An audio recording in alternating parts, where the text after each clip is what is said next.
शांति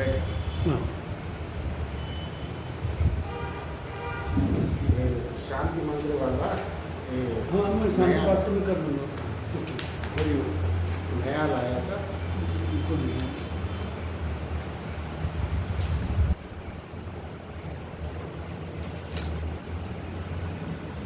तीन बार ओमकार उच्चारण करेंगे। ओमकार का उच्चारण 3 बार ना।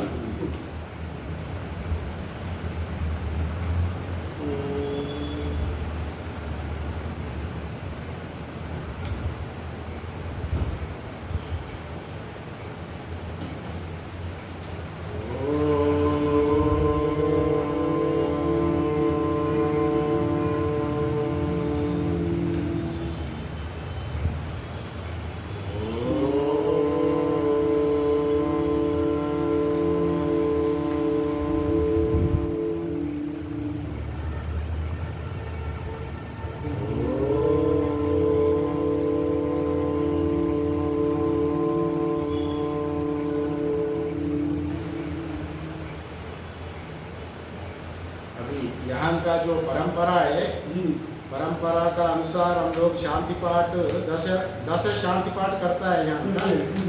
और मैं वहाँ भी गगरेट में भी देखा, यहाँ का नियम है पूरा शांति पाठ पूरा कर लेते हैं। उसी के अनुसार हम लोग भी शांति पाठ करेंगे। तो शांति पाठ का बाद मैं हल्का से परिचय दूंगा, सब मिलके करेंगे शांति पाठ। हाँ, ओम श्री परमात्मने नमः। ओम शन्नो मित्रः शं वरुणः शन्नो भवत्वयमा शन्न इंद्रो बृहस्पतिः शन्नो विष्णुरुक्रमः।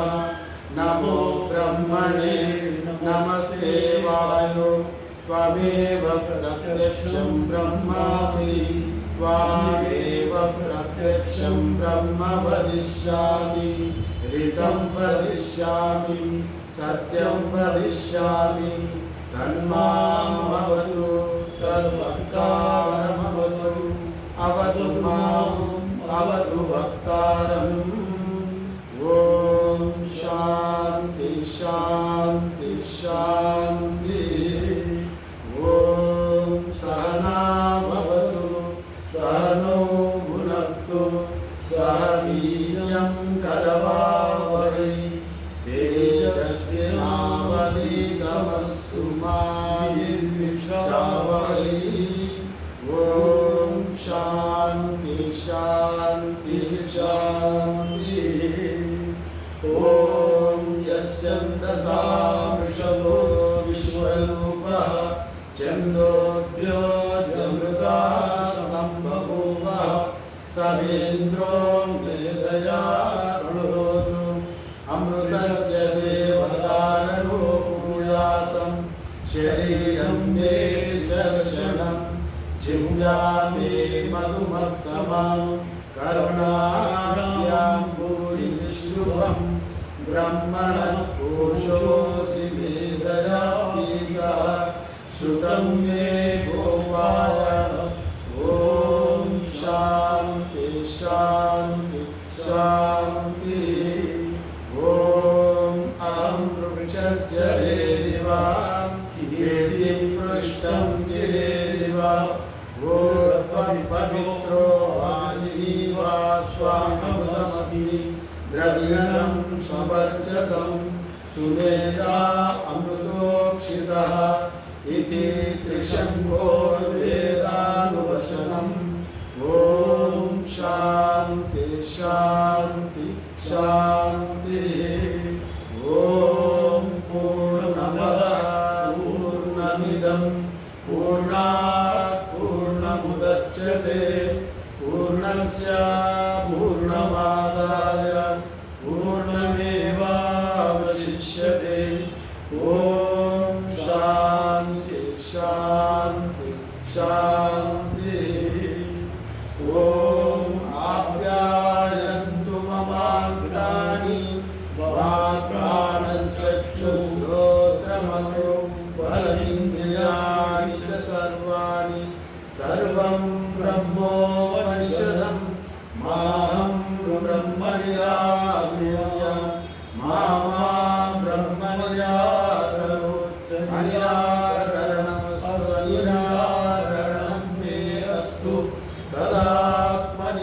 उपनिषत्सु धर्मास्ते मयि सन्तु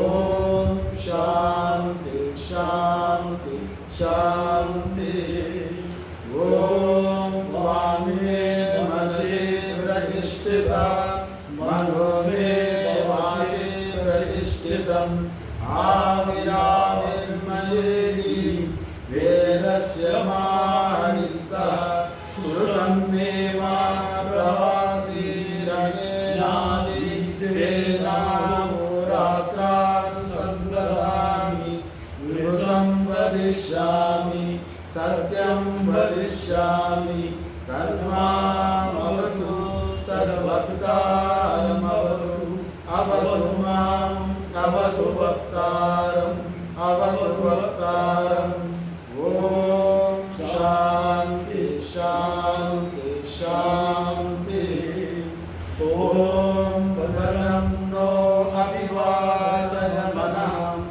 ॐ शान्ति शान्ति शान्ति ॐ भद्रं कर्णेभिः शृणुयामदेवाः भद्रं पश्येमाक्षभिर्यजत्राः स्थिरैरङ्गैस्तुष्टुवागं स्वस्तनूभिः शयेमदेवहितं यदायुः स्वस्ति न इन्द्रो वृद्धश्रवाः स्वस्ति न पूषा विश्ववेदाः स्वस्ति नस्ताक्षो अरिष्टनेमिः स्वस्ति नो बृहस्पतिर्ददातु ॐ शान्ति शान्ति शान्ति ॐ यो ब्रह्माणां हृदयादिपूर्वं यो वै वेदां च प्रयोति तस्मै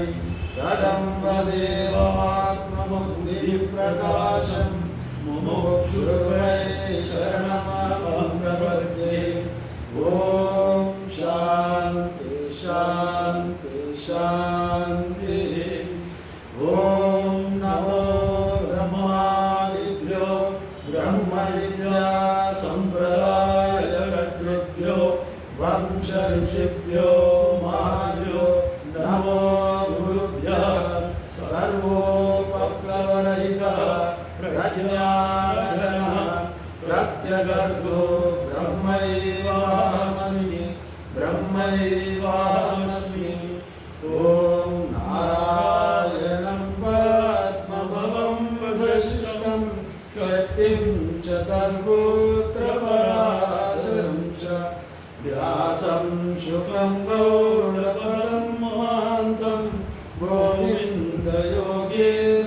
गोविन्दयोगेन्द्रमहाशिष्यं श्रीशङ्कराचार्यमतास्य पद्मा पादं च हस्तामलकं च शिष्यं तं तोदकं वार्तिककारमन्या अस्मात् गुरुं सन्ततमानतोऽस्मि श्रुतिस्मृतिपुराणानाम् आलयं करुणालयं नमामि भगवत्पादं शङ्करं लोकशङ्करं शङ्करं शङ्कराचार्यं केशवं बादरायणं सूत्रभाष्यकृतौ वन्दे भगवन्तौ पुनः पुनः ईश्वरो गुरुरात्मेति मूर्तिभेदाविभागिनी व्योमवद्व्याप्तदेहाय दक्षिणामूर्तये नमः अशुभानि निराचष्टे तान्नोति शुभमान्तिकम् स्मृतिमात्रेण यत्पुंसां ब्रह्म तन्मङ्गलं परम् अतिकल्याणरूपत्वां नित्यकल्याणसंश्रयात् स्मृणां वरदत्वाच्च ब्रह्म तन्मङ्गलं विदुः ओङ्कारश्चार्थशब्दश्च द्वावेतो ब्रह्मणा पुरा कण्ठं दृष्ट्वा विनिर्यातो तस्मान्मङ्गलिकाभुवौ यो वैरिवे गुरुवे पूर्वं तदा वाक्या प्रमातः व्याख्याता सर्ववेदान्ता सान्निध्यं प्रणतोऽस्म्यहं सान्निध्यं प्रणतोऽस्म्यहम् ओम शांति शांति शांति। हम यहाँ पर मैं ईशावास्य उपनिषद 10 उपनिषदों में जो शंकराचार्य जी भाष्य लिखा है उसी का जो प्रथम उपनिषद कहा जाता है उसी का मैं यहाँ पर ये 1 महीना ईशावास्य उपनिषद को लेंगे और हमको मैं खुद से यहाँ पर ये उपनिषद लेने का मैं नहीं कहा। यहाँ का जो सनवाल जी था, सनवाल जी गदरेट वाला सनवाल जी, हाँ वो सनवाल जी तो वहाँ रहता है, यहाँ नहीं है। हाँ यहाँ तो ये लड़का है। जी जी, उन्हीं बताए थे ये उपनिषद लेने के लिए ईशावास्य उपनिषद। हाँ वो ईशावास्य उपनिषद हुआ नहीं है यहाँ। हाँ वही पढ़ेंगे स्वामी। ईशावास्य उपनिषद आज हम परिचय देंगे, शास्त्र का ऊपर परिचय। हाँ जी, हम धीरे धीरे इसमें 18 मंत्र है, हम लोग धीरे धीरे इसको विवरण से अच्छे से पढ़ेंगे। उसका पहले आज शास्त्र क्या है, शास्त्र का बारे में जानेंगे। हाँ हम वैसे ही जो मैं जो मूल भाषा है ना मेरा दक्षिण भारत का शरीर है मलयालम। हाँ मलयालम। हाँ वैसे ही दक्षिण भारत तो चारों द्रविड़ियन भाषा है और अच्छा हाँ तो हिंदी भी वैसे ही रहता है जैसा हम लोग भाषा का क्या है बोल हो जाए। जी जी हमें तो हाँ भगवत गीता में कहा गया पांचजन्यम ऋषिकेशा देवदत्तम धनंजया, जैसा एक एक शंख एक एक तरह का आवाज देता है ना वैसे ही हमारा भी ये गड़े ये शंख दक्षिण तरह का आवाज देता है, यही जानकारी दे रहा हूँ। और बाकी तो जो हम लोग ज्यादा व्याकरण में इसको बंद कर दो। हाँ बंद कर ले क्योंकि मुझे सुनने की प्रॉब्लम हो रही है। बंद कर लो। हम लोग तो ज्यादा से व्याकरण में जाकर केवल तत्व निरूपण के में जाएंगे, तत्व निरूपण करेंगे। इसी का ऊपर उपनिषद में जो बोला हुआ जो ईशा उपनिषद है तो छोटा मगर इसमें तत्व बहुत अच्छा है। हम सीधा तत्व का ऊपर ज़्यादा बल देंगे।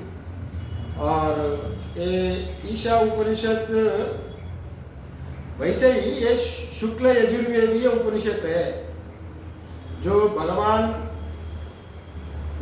भगवत्पाद शंकराचार्य ने 10 उपनिषद में जो भाष्य लिखा उसमें शुक्ल यजुर्वेदीय 2 उपनिषद है, एक है ईशावास्य उपनिषद, एक है बृहदारण्यक उपनिषद। हाँ ये दोनों ही शुक्ल यजुर्वेदीय उपनिषद है। ये माध्यम दिन कन्व शाखा अंतर्गत 40वीं अध्याय में ये आता है शुक्ल यजुर्वेद में। 40वीं अध्याय एक ज्ञान कांड का उपनिषद है और इसका पहले जो 39 अध्याय है वो कर्म कांड का मंत्र है। ये 18 मंत्र जो ईशावास्य उपनिषद है ये ज्ञान कांड का उपनिषद, ज्ञान को बताने वाला उपनिषद है। ये ज्ञान को निरूपण किया गया है। और इसमें जो पहला मंत्र ईशावास्यम इदग्गम सर्वम से शुरू होता है, इसलिए इसका नाम आ गया ईशावास्य उपनिषद। और जैसा केना उपनिषद में भी एक मंत्र आता है केनेशितम प्रेषितम मनः प्रथम मंत्र, इसी का वजह से वो केना उपनिषद का भी केना उपनिषद मंत्र से ही केना उपनिषद नाम आ गया।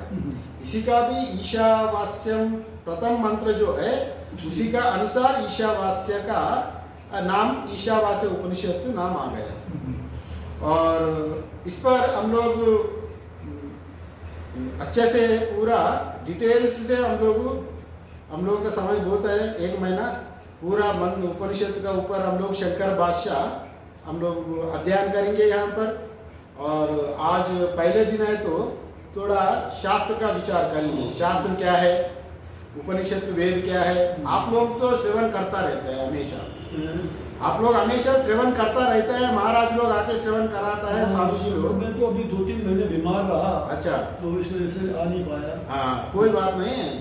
और हम लोग क्या करेंगे तो ये उपनिषद में पुनरुक्ति दोष नहीं रहते। पुनरुक्ति दोष मतलब जो बोला हुआ चीज बार बार दोबारा भी आए तो उसमें दोष नहीं लगता। और उसमें दोष लगता है जो पुराण है, महाभारत रामायण, एक बार दो बार सुनने में बोर लगता है, किंतु उपनिषद में वैसा बोर नहीं लगता।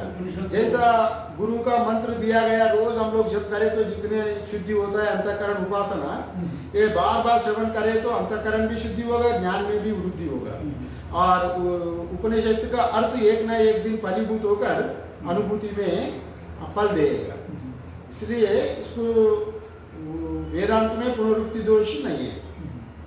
और इसलिए हम लोग वेद क्या है इसका बारे में चर्चा करेंगे प्रथम दिन। और हम लोग वेदांत दर्शन और ये किसी भी दर्शन शास्त्र को क्यों पढ़ता है, पढ़ने का मकसद क्या है? इसका मकसद है आत्यंतिक दुख निवृत्ति, परमानंद का प्राप्ति। दुख निवृत्ति होना चाहिए। कैसा दुख निवृत्ति? आत्यंतिक दुख निवृत्ति। आत्यंतिक मतलब कारण सहित दुख निवृत्ति। जैसा हम लोग पूरा दिन बहुत काम करके जितने भी मन में व्याकुलता है, चंचलता है, दुख है, जब नींद में जाएंगे तो तात्कालिक दुख निवृत्ति होता है सुषुप्ति में, पूरा निवृत्ति नहीं होगा, क्योंकि कारण सहित अज्ञान वहां पर पड़ा है।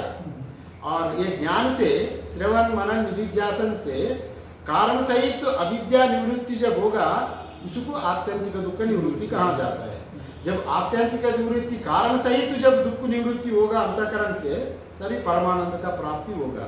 शास्त्र का लक्ष्य यही है, आत्यंतिक दुख निवृत्ति, परमानंद का प्राप्ति। इसी के लिए हम लोग शास्त्र पढ़ता है। और शास्त्र का मतलब शासनात् त्रायते इति शास्त्रम। शासनात् त्रायते इति शास्त्रम। जो अपना घर में बच्चा है, पिताजी क्या करता है, बालक को शासन करता है, और वो हट करता है, मैं स्कूल नहीं जाऊंगा, पढ़ूंगा नहीं, ये करूंगा नहीं, तब भी शासन करके पिताजी उनको स्कूल में भेजते हैं। शासना तभी वो बड़ा होकर फलीभूत होके किसी एक नौकर में, किसी एक धंधा में फलीभूत होकर उनका फल मिलता है ना। वैसे ही शासनात् त्रायते इति शास्त्रम। जो शासन करता है शास्त्र, श्रवण करो, मनन करो, निधिध्यासन करो, जो साधन चतुष्टय संपत्ति विवेक करो, वैराग्य करो, क्षमादि षटक संपत्ति, ये मुमुक्षुत्व को वृद्धि करो, वैसा शासन करते हुए आध्यात्मिक साधक भी माँ भगवती एक माता जैसा है। माँ श्रुति भी माता ही है। अपना ये भवसागर को पार करने के लिए ये शास्त्र शासन करता है, ये तराने के लिए, जीवन मुक्त होने के लिए शासन करता है। उसी का ही लक्ष्य ये शास्त्र का है। और हमारा साधारण लोग क्या करता है, बहिर्मुख होकर इंद्रियों में सुख ढूंढता है। बहिर्मुख होने तो बाहर में तो सुख नहीं रहता। इंद्रिय सुख कितने देर है, तो तात्कालिक सुख है, किंतु शाश्वत सुख नहीं रहे, फिर बाद में दुख आता ही है। सर्वम दुखम सर्वम दुखम, भगवान बुद्ध भी यही कहता है, ये जीवन दुख भरी है। इंद्रियों में जितने भी आप उलझेंगे, जितने भी धन संपत्ति इकट्ठा करेंगे, उसमें तो सुख नहीं है। सुख है अपना आप में, अपना स्वरूप को जानने में। आप परमात्मा में ही आप भजन करें, उसका आत्मानंद ही परम सुख है। उसको पाने के लिए ये शास्त्र हम लोगों को मार्गदर्शन दिखाता है। वो शास्त्र भी शास्त्रों में कई तरह का है। और ये वेदांत जो हम लोग कहते हैं उपनिषद, ये सर्व उत्कृष्ट सबसे उच्च दर्शन है ये उपनिषद। और बाकी दर्शन भी है, उपासना भक्ति, वो भी ठीक है, ये सब वेदांत में ही एक अंग है। हम लोग उसी का भी देख लेंगे। और भौतिक आनंद सो क्षणभंगुर है, वो तो हम लोग देखा श्वेतर उपनिषद में ये कहा गया, यदा चर्मवद आकाशम वेष्टयिष्यन्ति मानवा तथा देवम अभिज्ञाय दुःखस्यान्तं भविष्यति। जैसा हम लोग भौतिक स्तर पर जैसा हम लोग सुख ढूंढते हैं ना, आप आकाश को चमड़ा जैसा एक चटाई जैसा ढूंढ सकते हैं, मगर बहिर्मुख भौतिक सुखों में आनंद नहीं मिलेगा। आप अपना आत्मा अपना आप को ब्रह्मा जानकर अपना आनंद में जब साक्षात्कार करेंगे, तब तक आपको भौतिक आनंद आकाश को भी आप वैसा चटाई जैसा मोड़ सकते तभी, किंतु जब तक अपना आपको ना जानेंगे तब तक पूर्ण आनंद आपको मिलेगा नहीं। इसलिए भौतिक आनंद भौतिक सुखों में स्थायी आनंद नहीं है, वो उपनिषद कह रहा है। इसी और वैसे ही बोलता है, न च इंद्रस्य सुखम किंचित न सुखम चक्रवर्तिना सुखमस्ति विरक्तस्य मुनेर एकांत जीवन। हम लोग साधारण तो क्या करता है, बड़े बड़े पदवी के लिए, बड़े बड़े नाम यश के लिए बाहर ढूंढता है। आप शास्त्र कहाँ है, इंद्र को भी सुख नहीं है, जो मंत्री मिनिस्टर का भी सुख नहीं है।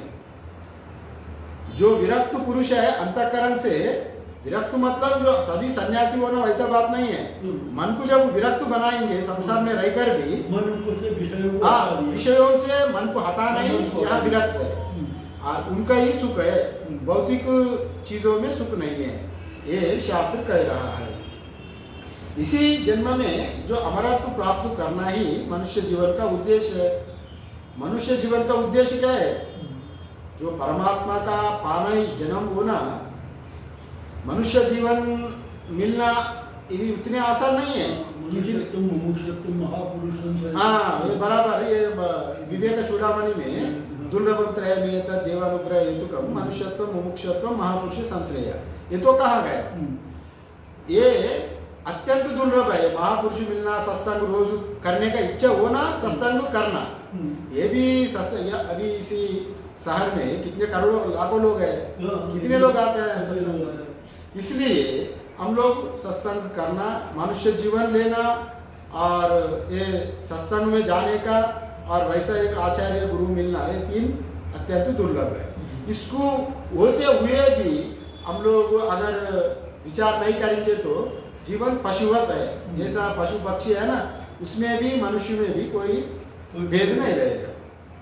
इसलिए ये भगवद गीता में भी कहता है, अनित्यम असुखम लोकम इमं प्राप्य भजस्वमम्। ये लोक जितने भी जो दिख रहा है नाम रूप प्रपंच, वो अनित्य है। जो कुछ है मुझे भजन करो। भगवान भी यही कहते हैं गीता में, अनित्यम असुखम लोकम इमं प्राप्य भजस्वमम्। इसलिए बहिर्में भौतिक प्रपंच में, भौतिक इंद्रियों में सुख नहीं है।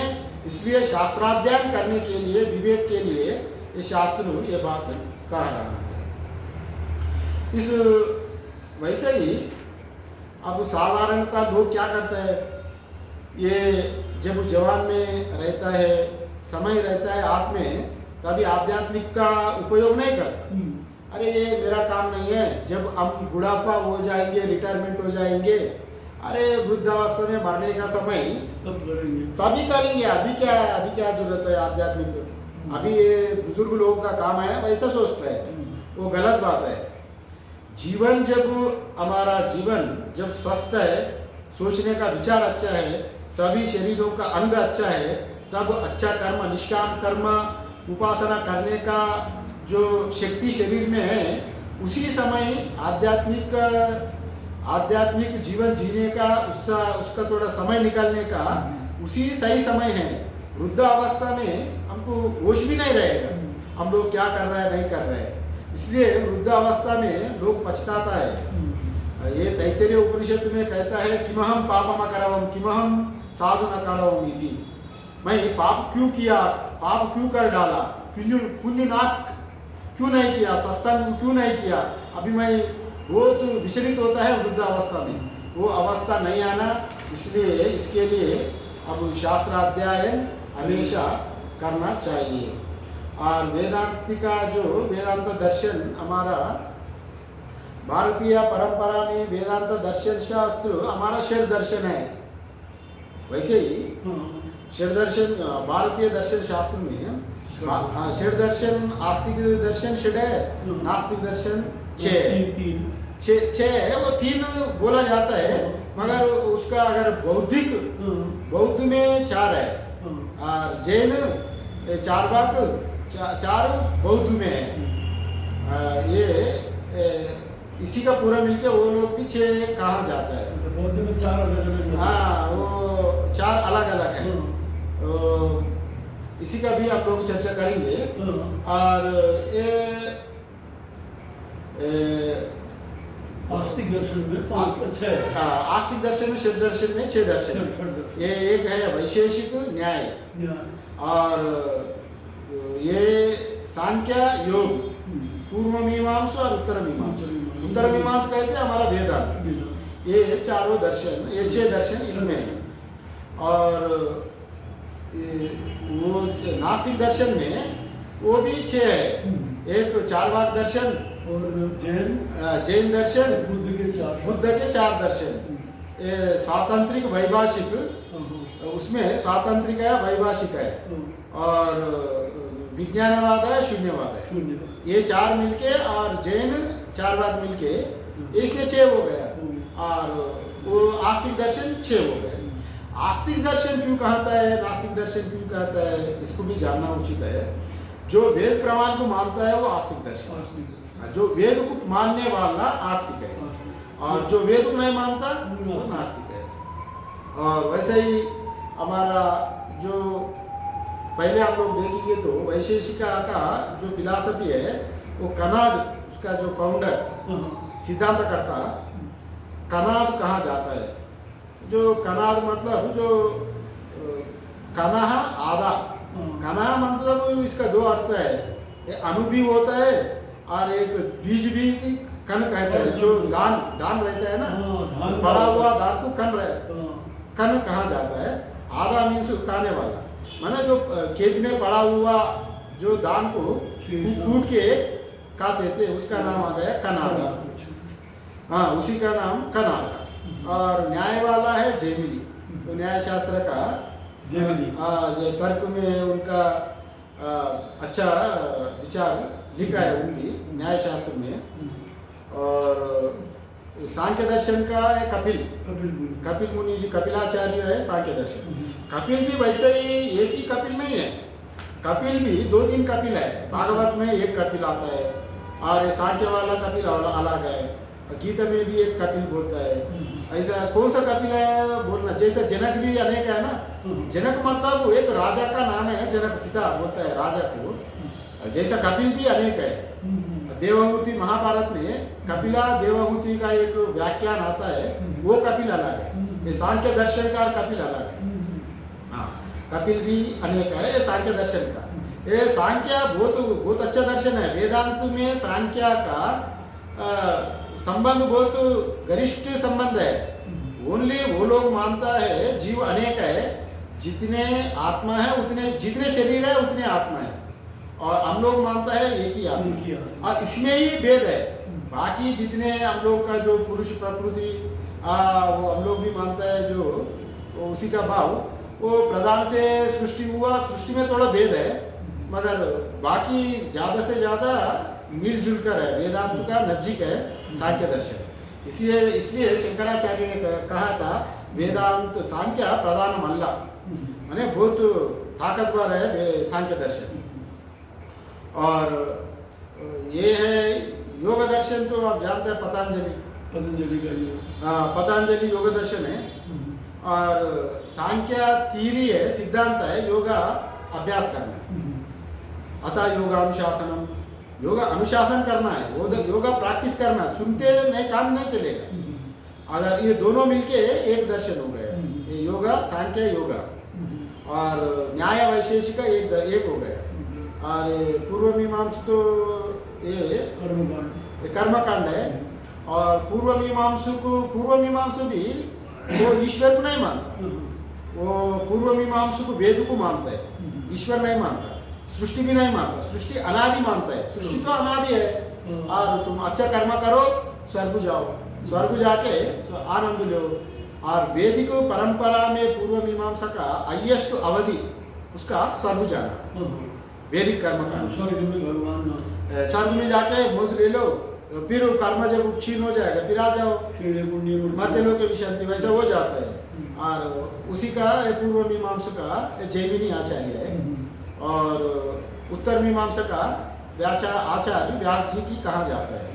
और बाद में परवर्ती काल में उसी का सिद्धांत को शंकराचार्य भगवत्पाद उसी का सिद्धांत को दृढ़त्व करके आधुनिक काल में शंकराचार्य ही है। पर किंतु वो षड दर्शनों में पूर्व मीमांसा का उत्तर मीमांसा का आचार्य कहा जाता है व्यास जी, हाँ वेद व्यास जी।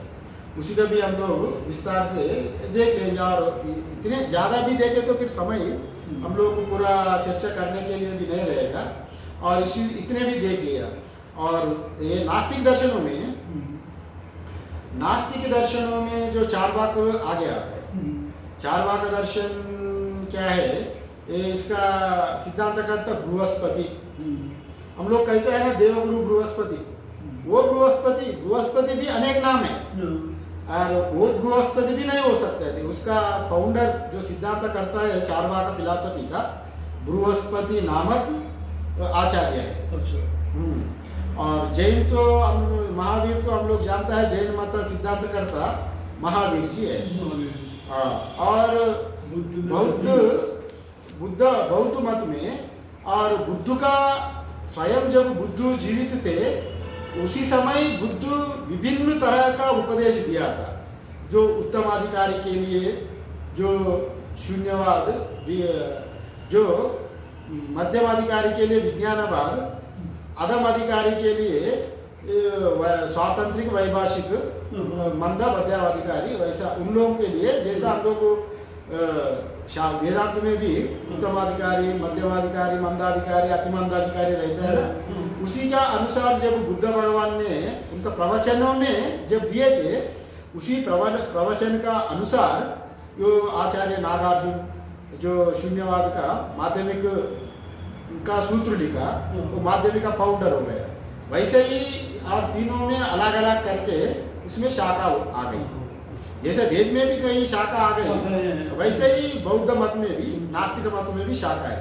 प्राथमिक मुख्यतः 4 शाखा है, स्वातंत्रिक, वैभाषिक, विज्ञानवाद, शून्यवाद को माध्यमिक भी कहते हैं। और ये 4 शाखा है, ये चारों, ये 6 नास्तिक 6 हो गया, आस्तिक 6 हो गया। ये है भारतीय दर्शन शास्त्र। और उसी में भी अभी सभी तो हम लोग कहेंगे, सभी हुदा वैसा नहीं कहेंगे, सबका अपना अपना स्थायी, अपना अपना स्थान है, किंतु सर्व उत्कृष्ट एंड आधुनिक समय में सबको अनुकरणीय एक ही दर्शन है, वेदांत दर्शन।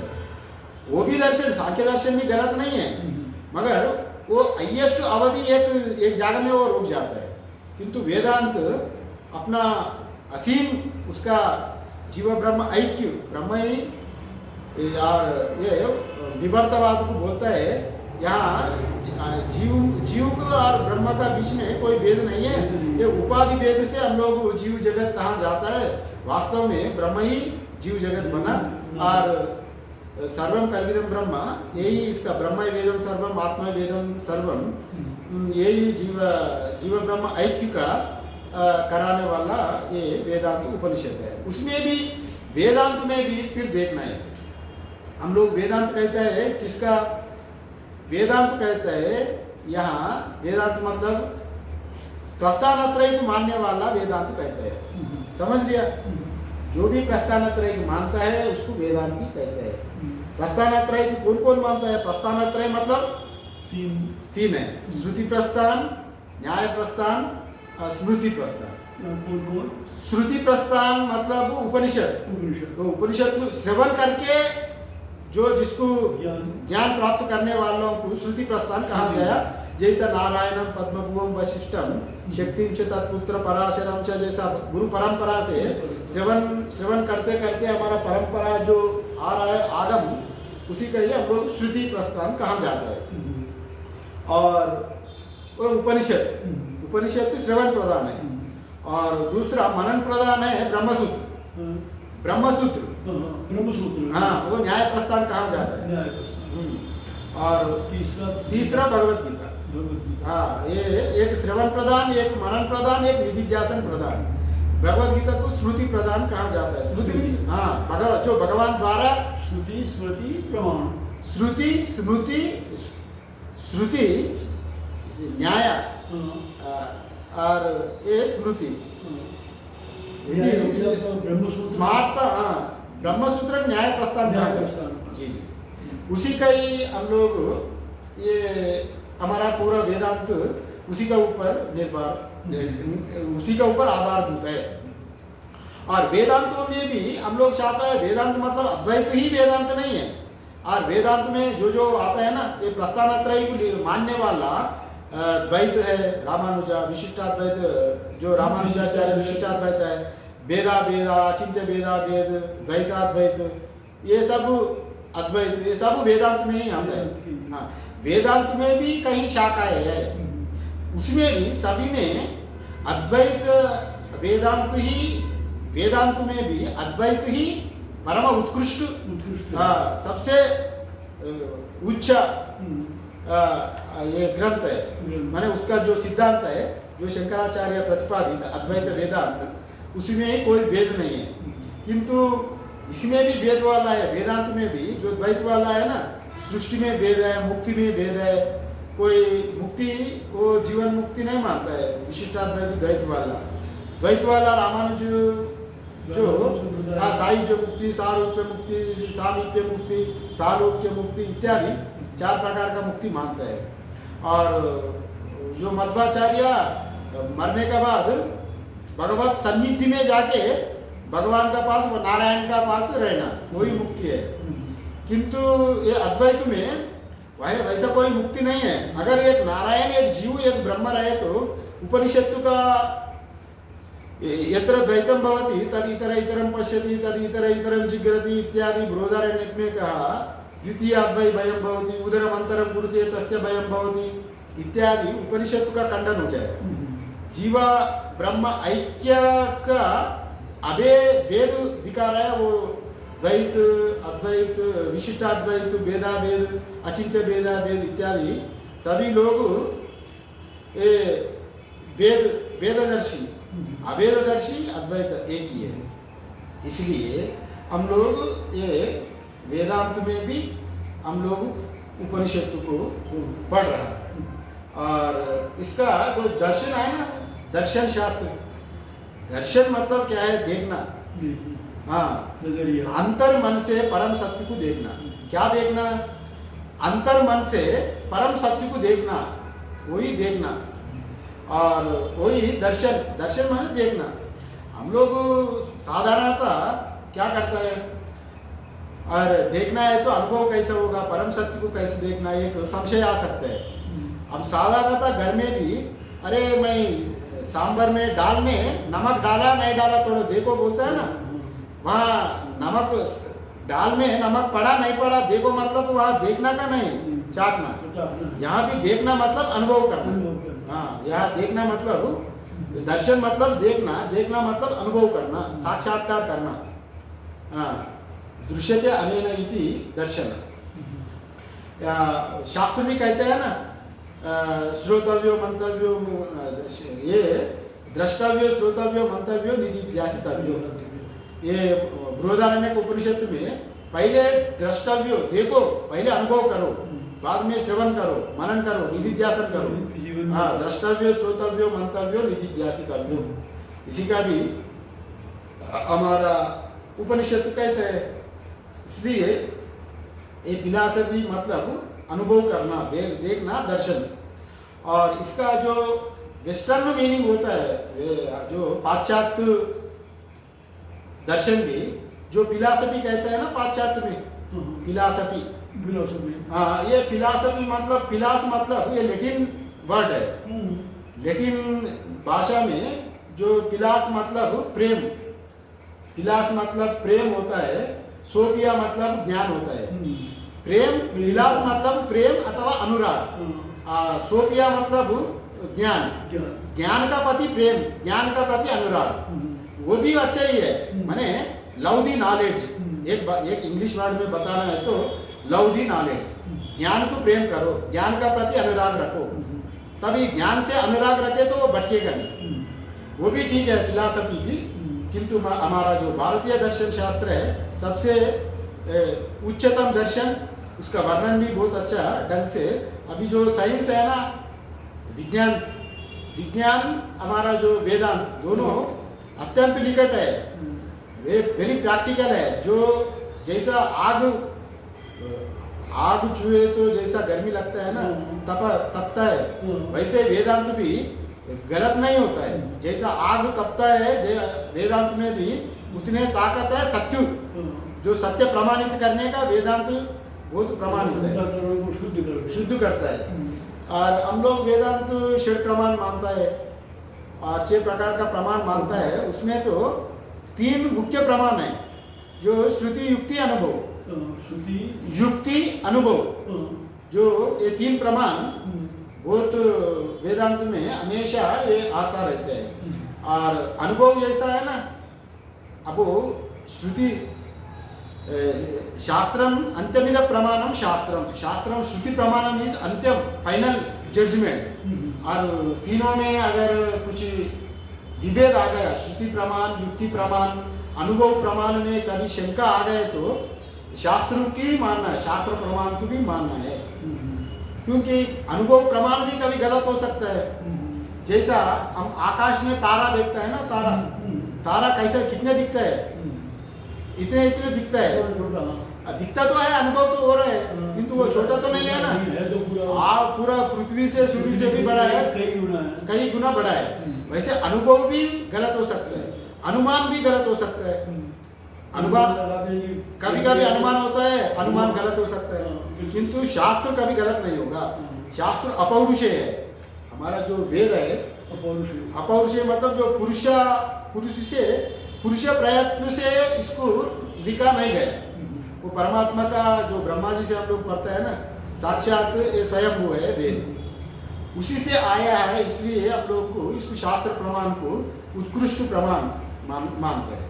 और इसलिए ये श्रुति युक्ति अनुभव, ये तीनों प्रमाणों का साथ हम लोग का जीवन अगर चलेंगे तो अनुभूति करने का एक पैरामीटर ये श्रुति युक्ति अनुभव।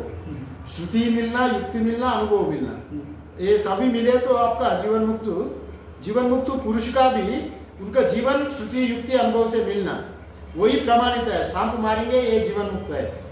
जीवन मुक्त बोले तो कोई हम लोग उनको बाहर से पहचानेंगे नहीं, किंतु शास्त्र से उनका जीवन मिलना है, ये वैसा बताया गया। और अभी वेद मतलब जानना।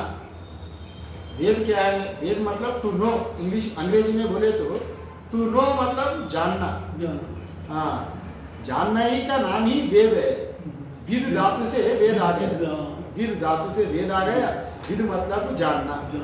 अभी इसमें भी कई प्रकार का जानना, परम सत्य को जानना। पहले तो वेद को कई प्रकार का, वेद में कई प्रकार का जानने का चीज है। वेद में 2 प्रकार का विभाग है, एक कर्मकांड, एक ज्ञान कांड और एक उपासना कांड भी है। तीनों कांडों में बात आ गया। मुख्यतः कर्मकांड ज्ञान कांड ले तो भी कर्मकांड में, ज्ञान कांड में जो मंत्र भाग है, ब्राह्मण भाग, मंत्र भाग, संहिता कहता है मंत्र भाग। जो मंत्र भाग ब्राह्मण भाग को धर्म में जो धर्माधर्म, जो करना नहीं करना कर्मकांड में विनियोग किया गया। और जो अरण्यक, उपासना और वेदा उपनिषद, ये अरण्य कांड वेदांत ये ज्ञान कांड में आता है। पहले 2 कर्म कांड में आता है और अरण्य कांड उपासना में आता है, वेदांत ज्ञान कांड में आता है। और इसलिए इसको विभाजन वैसा भी कर सकते हैं। ये एक एक वेद चारों, पहले तो आप जानते ही है, आप सुना होगा, कई आचार्य लोग से श्रवण किया होगा। पहले तो वेद एक ही था, एक ही वेद था, और इसका अध्ययन करने में में 4 भाग कर दिए। हाँ, अध्ययन करने में, उसको संरक्षण करने में, उस समय तो शुल्क करते थे ना, श्रवण करके एक से एक श्रवण करके। और जब जब सत्ययुग में ताकत जा रहा था आदमी का, मेमोरी पावर, बाद में जैसा जैसा मेमोरी पावर घटते गया, और एक आदमी एक वेद को पूरा कंठस्थ करने में सक्षम नहीं हो पाया, तभी उसको ही ध्यान में रखकर वेदव्यास जी ने वेद को 4 भाग में, अपना 4 शिष्यों को 4 भाग में विभाजन किया। और ऋग्वेद को पैल का जिम्मे में दिया, पैल उनका चेले था एक शिष्य, और यजुर्वेद को वैशंपायन को दिया, और सामवेद को जैमिनी को दिया, अथर्वण वेद को सुमंत को दिया। 4 शिष्यों को 4 वेद बांटा, और 4 वेदों में और अपना अपना फिर शाखा प्रतिशाखा कई शाखाएं आ गई, और वैसे ही अपारा ये वेद चल रहा है।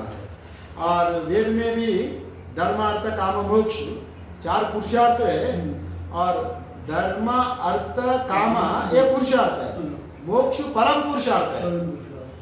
इसको परम लगाया गया क्योंकि धर्म अर्थ काम मोक्ष ये धर्म में रहता है, नीचे लेवल में रहते हैं। कर्म करना नहीं करना, कर्तुम अकर्तुम अन्यथा कर्तुम, विधि निषेध में रहना, और कोई निषेध है तो इसका उपचार क्या करना, इसी में नीचे लेवल में रहते हैं। किंतु मोक्ष वैसा नहीं है, और मोक्ष परम पुरुषार्थ है। हाँ, इसलिए भागवत में भी कहा गया, तेज धर्मम अधर्मम च उभे सत्यानुतत्यजा, उभे सत्यानुतत्यत्वा येन स्थितिसि तत्तेजा। तेज धर्मम अधर्मम च, जब परमात्मा सत्य में पहुंचने वाला धर्म अधर्म को भी त्याग करके ऊपर जाना। ये धर्म अधर्म तो धर्म अर्थ काम, धर्म अधर्म कैटेगरी में आता है, और मोक्ष पाने वाला धर्मों का भी त्याग करना, अधर्म का भी त्याग करना। ये धर्म भी बंधन है, क्योंकि सात्विक बंधन है वो, जैसा सोने का बेड़ी जैसा। एक तो लोहे का बेड़ी है, एक चांदनी का बेड़ी मानो, एक सोने का बेड़ी मानो, इतने ही बंधन तो बंधन ही है। और आप स्वर्ग को जाके भी सब तो पुण्य कमाया, पुण्य कमा के स्वर्ग गया, ब्रह्मलोक भी गया, फिर अगले सृष्टि तो फिर आना है मनुष्य जीवन में। जैसा बचा हुआ शेषा कर्म जो है, फिर वो शेष होने के बाद फिर मनुष्य जो योनि में, किसी एक योनि में फिर जन्म लेना। सकाम उपासक का पुनर्जन्म बताया है, जैसा आप बताए थे क्षीण पुण्य मतलब के विषय में, वो फिर आ जाता है। इसलिए और मोक्ष को परम पुरुषार्थ, मोक्ष को परम पुरुषार्थ कहा गया। और ये आश्रम धर्म आप ये छोटा मोटा है, ब्रह्मचर्य गृहस्थ वानप्रस्थ संन्यास, ये संन्यास आश्रम भी ये वैदिक परंपरा से ही आया है। कई लोग मानते हैं क्या सन्यासी है, ये क्या करता है, और ये तो आराम जीवन जीने के लिए अपना जो धर्म है उसको नहीं निभा रहा है, इसलिए संन्यास लिया। वैसा कई लोग अज्ञानी लोग वैसा मानता है, किंतु संन्यास भी वेद प्रमाणित है। वेद से ही, वेद में भी एक अंग है आश्रम में, जो चतुराश्रम है ना, चतुराश्रम में संन्यास भी एक आश्रम है, ब्रह्मचर्य आश्रम, गृहस्थ आश्रम, ब्रह्मचारी हो गया, गृहस्थ हो गया, वानप्रस्थ हो गया, संन्यास। चारों आश्रम भी वेद प्रमाणित है, वेद ही दिया है। और वेदों में भी और इसी प्रकार का चार वेद आ गया। और हम वेद का जो परिचय है तो ये अपौरुषेय कहा गया, ये कोई मनुष्य द्वारा नहीं लिखा गया। और प्रत्येक वेद का 4 भाग में विभाजन किया गया। प्रत्येक वेद का एक है संहिता, ब्राह्मण भाग, संहिता भाग, ब्राह्मण भाग, आरण्यक और उपनिषद। प्रत्येक वेद में ही संहिता रहते हैं। प्रत्येक संहिता मतलब मंत्र भाग, संहिता। हाँ, ब्राह्मण भाग मतलब कर्मकांड, हाँ, और आरण्यक मीन्स उपासना, आरण्यक कांड में उपासना। और वेदांत में तो जो उच्च स्तर, जिसका अग्रया सूक्ष्म दर्शी भी, जिसका बुद्धि तेज है और जिसका अंतःकरण शुद्ध हो गया। पहला क्या बताया था मुझे? पहला वो जो मंत्र भाग संहिता भाग है, संहिता। हाँ संहिता। संहिता, हाँ। उसी का ही मंत्र भाग कहते हैं। हाँ, हाँ। जो उच्चारण करते हैं ना, चांटिंग कहते हैं हम लोग, ओके, वेद मंत्रों का उच्चारण करने वाला, विधि है। हाँ विधि संहिता। ओह, बाद में ब्राह्मण भाग, ब्राह्मण। उसका उसका अरण्य। अरण्यक में उपासना का पद्धति बताया। उपनिषद तो जीव ब्रह्म ऐक्य ज्ञान को बताने वाला, ये है ये एक बताने वाला। कर्मकांड ज्ञानकांड दोनों में, ये सभी वेदों में ये सभी चार आता है। ये वेद को त्रिवेणी भी कहा जाता है। त्रिवेणी, इसको गद्य पद्य गान में बांटा गया। गद्य पद्य गान, जो सामा गान है ना, ऋग्वेद पद्य है, गद्य माने, हाँ, गद्य पद्य गान जैसा उसमें बांटा है, तो उसको त्रिवेणी कहा जाता है। और वेदांत, ये त्रिवेणी वेद में पूरा कितने मंत्र है ये भी बताया महापुरुष लोग ने। 1 लाख। हाँ 1 लाख मंत्र है। 80,000 कर्म। हाँ आप ही तो जानकारी है। 80 कर्मकांड ज्यादा है, उपासना में 16 है, और उपनिषद तो 4000, पूरा मिलके 1 लाख हो गया। और कर्मकांड बड़ा है 80,000 से, इसलिए विधि निषेध ज्यादा है, इसलिए संहिता ब्राह्मण ज्यादा है। हाँ, इसलिए मुख्य रूप से वेद यही है, कर्मकांड ज्ञानकांड में विभाजन हो गया। और भारतीय दर्शन पूरा, ये 12 दर्शन तो आपको सुना लिया, 12 दर्शन। और ये नास्तिक दर्शन आस्तिक दर्शन तो आपको बताया गया ना। अभी सभी दर्शनों का क्या प्रमाण है? एक प्रमाण होना चाहिए सभी दर्शनों में, और ये 3 प्रमाण होना चाहिए। प्रत्येक दर्शन में एक जो प्रमाण विचारा और प्रमेय विचारा, प्रयोजन विचारा। प्रमाण, प्रमेय, प्रयोजन, ये 3 चीज रहना। आपको दी सोर्स ऑफ नॉलेज, माने नॉलेज का सोर्स क्या है? ये प्रमाण मतलब आपका कौन सा ज्ञान से आप ले रहे हैं, आपका प्रमाण क्या है? प्रमाण भी रहना चाहिए ना, एविडेंस। और ये दर्शन है। प्रमेय means the content of knowledge, उसमें क्या है वो आपका वो जो दर्शन शास्त्र है वो केवल थ्योरी सिद्धांत है, उसका कोई ठोस कुछ है, तत्व है, वो उसी कंटेंट बोलता है। वो तत्व क्या है और प्रयोजन क्या है? प्रयोजन मतलब वो अगर सुनने में, टाइम पास करने में सिद्धांत सुन लिया, वाह वाह बोल दिया, चले गए, वैसा नहीं। वो प्रयोजन, और सिद्धांत को अनुकरण करे तो कुछ प्रयोजन होना चाहिए।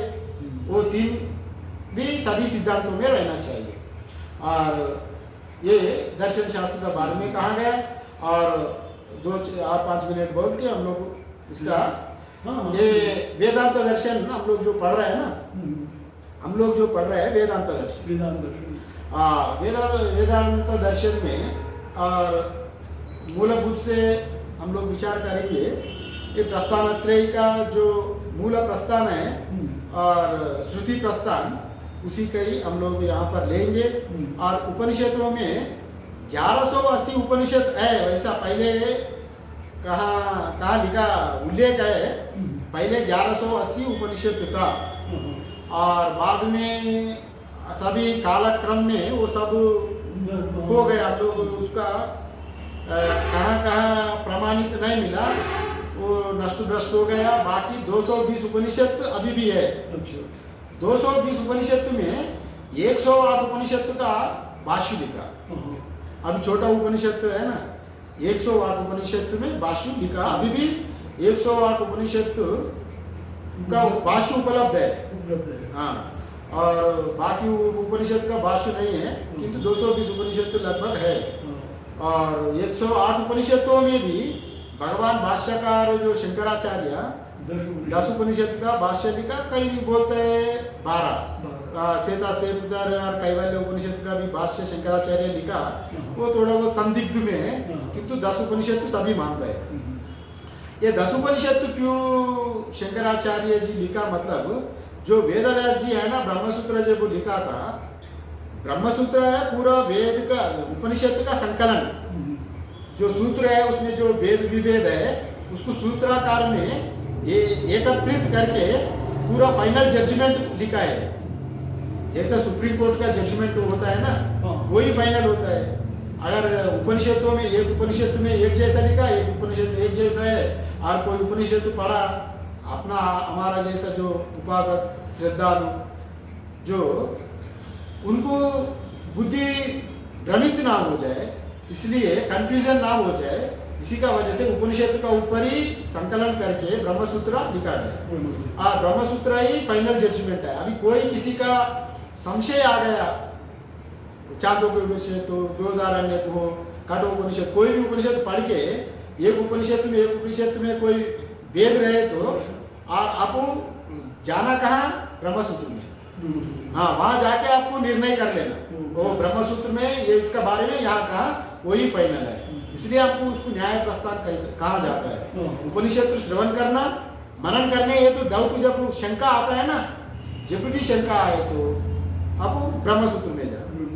हाँ, ब्रह्मसूत्र में जाके तो आपको पूरा मिल जाए, उत्तर मिल जाए। वो ब्रह्मसूत्र को वो व्यास भगवान ये 10 उपनिषद का ही ज्यादा से ज्यादा कोट किया ब्रह्मसूत्र में। सूत्र तो वही है, मूलभूत से ज्यादा ये 10 उपनिषद से सबसे ज्यादा चांदोग्य उपनिषद लिया ब्रह्मसूत्र का। इसी का वजह से भागवत पाद भी उनका भी देखना है ना, उसका उम्र का समय का हिसाब से उन भी 10 उपनिषद को सिलेक्ट करके 10 उपनिषद का ऊपर भाष्य लिखा भगवत पाद। और ये 10 उपनिषद का ऊपर भाष्य लिखे तो ये 10 उपनिषद मूलभूत से सभी मानता है यार। उपनिषद मतलब है 10 उपनिषद शंकरा भाष्य ही लेता है ज्यादा से। और बाकी उपनिषद में भी वैसा तत्व नहीं है, वैसा बात नहीं है।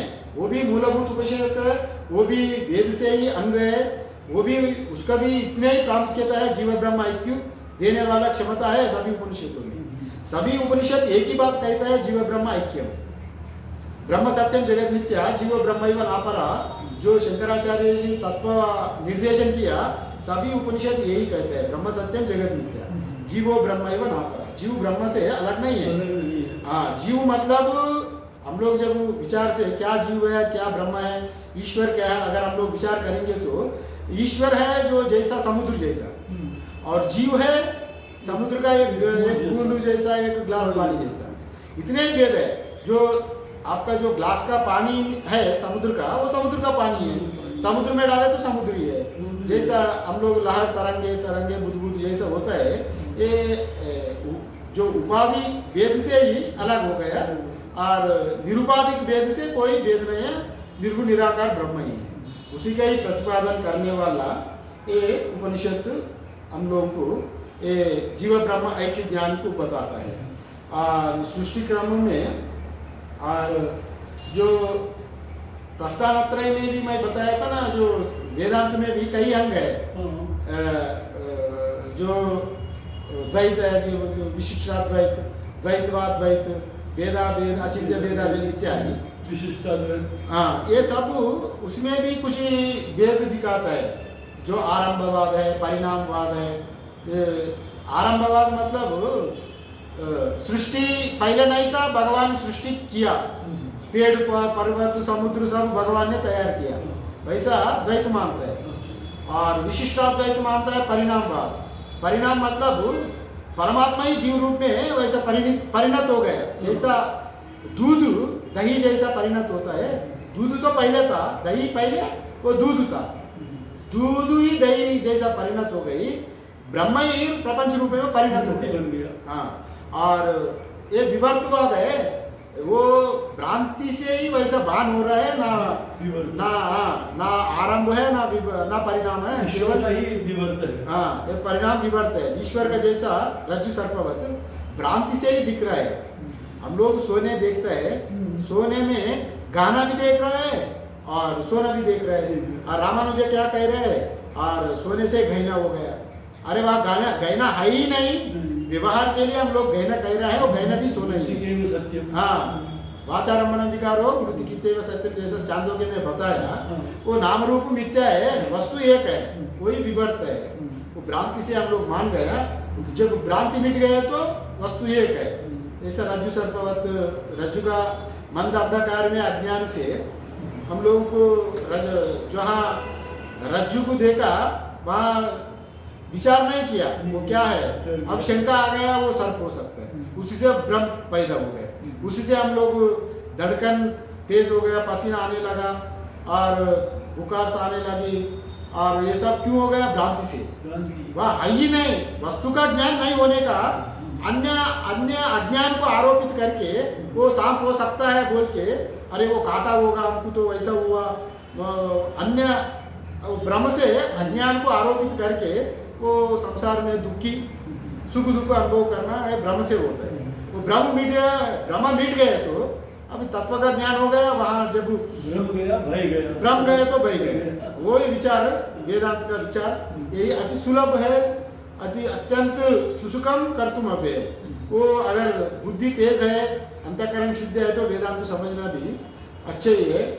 हम उसी का बारे में ही हम लोग चर्चा करेंगे। और ये अद्वैत शंकराचार्य जी अपना मायावाद एक सिद्धांत लिया है, पूरा माया ही है, एक मूलाज्ञान एक स्थूलाज्ञान।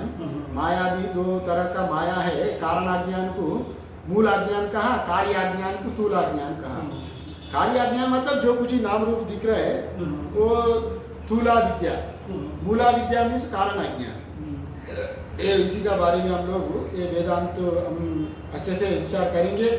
और शंकराचार्य का बाद में भी और कई स्कूल आ गया, जो पद्मपादा, सुरेश्वराचार्य विवर्तवाद, और ये पद्मपादाचार्य ये प्रतिबिंबवाद, और एक वाचस्पति मिश्र अवच्छेदवाद। इन लोगों का भी थोड़ा बहुत श्रवणात् मुक्ति और निधिध्यासनात् मुक्ति, वैसे भी माया ईश्वर इसमें थोड़ा बहुत हल्का फल्का शंकराचार्य का बाद भी वो आचार्य लोग का भी थोड़ा बहुत विभेद है। और उसी का हम लोग वेदांत के बारे में और चर्चा करेंगे। और कल हम लोग क्या करेंगे, थोड़ा बहुत उपनिषद में जाएंगे, ईशावास्य उपनिषद, और उसका परिचय कर लेंगे। ये उपनिषद का कैसा आया ये उपनिषद में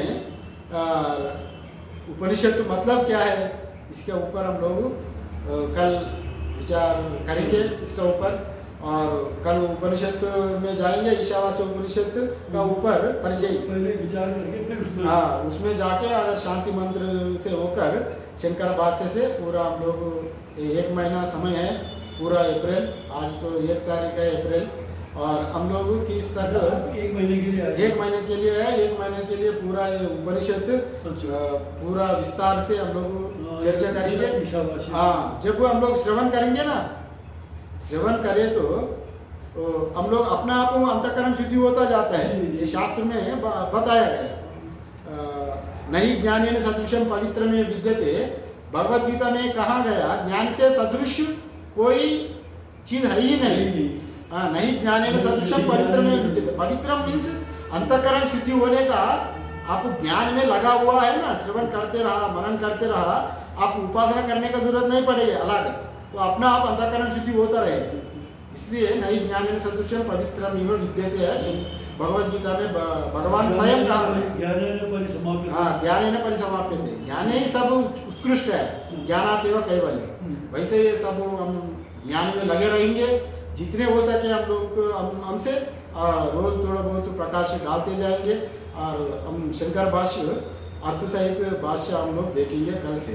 कल थोड़ा उपनिषद का परिचय करेंगे, और बाकी सभी लोग जो लोग आज नहीं हैं उन लोग भी कल बता देना, ठीक है।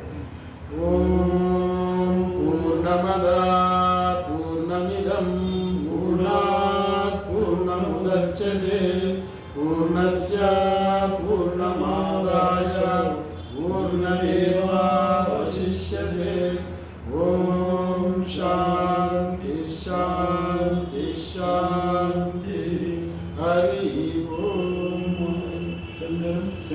शंकरं शंकराचार्यं केशवं बादरायणं सूत्रभाष्यकृतो वन्दे भगवन्तौ पुनः पुनः। ईश्वरो गुरुरात्मेति मूर्तिभेदा विभागिनि व्योमवद्व्याप्तदेहाय दक्षिणामूर्तये नमः। ओम शांति शांति शांति। तो अभी आप हरिद्वार से आए स्वामी जी। जी इससे पहले आप वहाँ भी गए होंगे। इसमें पता नहीं रिकॉर्डिंग